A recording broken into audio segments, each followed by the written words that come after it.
All right, settle in folks because we need to talk about Karlo Fandango. Karlo isn't your average teddy bear.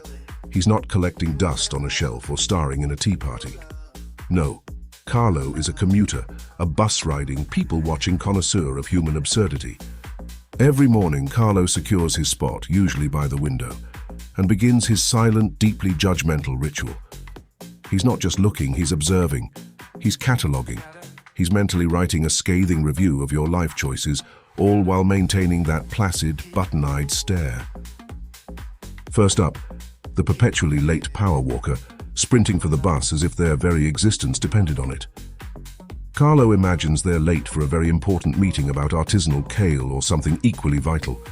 He wonders if their internal monologue is just a series of frantic beeps. Then there's the couple, clearly on their first date, trying desperately to look casual while radiating awkwardness. Karlo suspects they met on an app called Swipe Right for existential dread. He's already predicting their breakup text, probably involving a passive-aggressive emoji.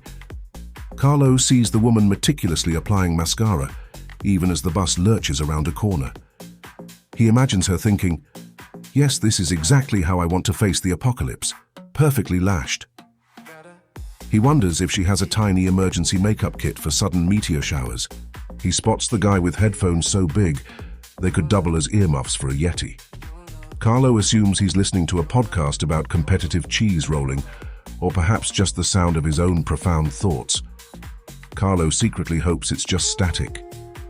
There's always someone loudly discussing their personal finances on the phone.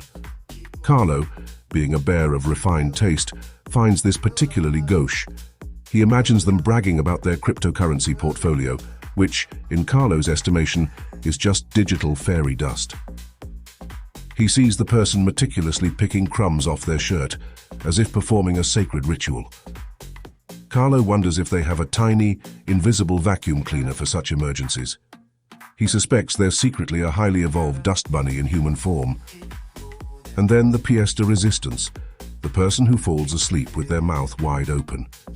Karlo, ever the satirist, imagines a tiny, invisible fly doing laps in there. He wonders if they dream in subtitles or just a series of muffled snores. As the bus pulls into his stop, Karlo disembarks, his silent judgments complete for the day.